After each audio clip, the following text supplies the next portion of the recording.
আজকের এই ভিডিওতে আমরা রায়মার্টিন প্রশ্ন বিচিত্রা 2025 পঞ্চম শ্রেণীর বাংলা বিষয় যে তোমাদের প্রথম ইউনিট টেস্টের জন্য 4 নম্বর স্কুল রয়েছে 10 নম্বর পেজে। তো এই প্রশ্নপত্রের উত্তর নিয়ে আলোচনা করব। একের দাগে সঠিক উত্তর নিয়ে নির্বাচন করো। একের এক বলছে গেরুয়া সমুদ্রটি হলো কি? অপশন নাম্বার ঘ। বলছে ডুলং ও সুবর্ণরেখা যেখানে মিশেছে। বলছে সুরবীর ছিল না একজনকে আদিবাসী রাজা। ও যেন দিনের বেলায় রাত্রির বালক সন্ন্যাসীর বিভাগী হয়ে যাওয়ার সময়। কোন সময়? দুপুর বেলা। বলছে রূপকথার গল্পে যেটি থাকে না সেটা হচ্ছে উড়োজাহাজ। বলছে যেন দাঁড়িয়ে আছে কেউ ওখানে, যার কথা বলা হয়েছে সে হলো কি? মিনার। বলছে মোর্স বলতে বোঝানো হয়েছে কি? বাঁক। এরপর রয়েছে দেখো দুইয়ের দাগের একেরটা বলছে বুনো হাঁস গল্পটি কার লেখা? লীলা মজুমদার। অথবা রয়েছে দেখো বুনো হাঁস জোয়ানদের তাঁবুতে কি খেত? মাছ, তরকারি, ভুট্টা, ভাত আর ফলের কুচি।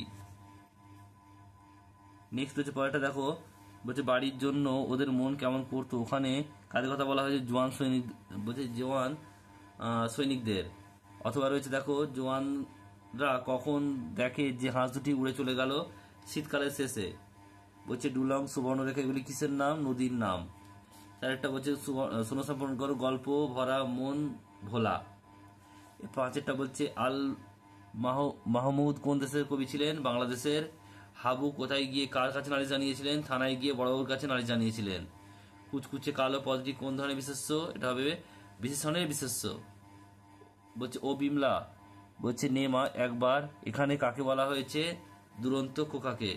কাব্য হবে কাব্য হবে জুড়ল কলরব। কার কলরব জুড়েছিল? ফুল ও পাখির। এখানে সন্ধি বিচ্ছেদ করো। বলছে নাচ জামাই, নাচ যুক্ত জামাই।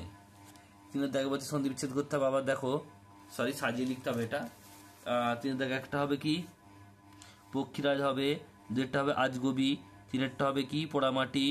চারেরটা হবে আদিপুরুষ। এরপর হচ্ছে দেখো চারের দাগের অর্থ লিখতে হবে। কলরব মানে হচ্ছে কি? কোলাহল। মিনার মানে হচ্ছে সৌধ। উটকো মানে হচ্ছে অপরিচিত। আর ঝিম ধরা মানে হচ্ছে অবসন্ন।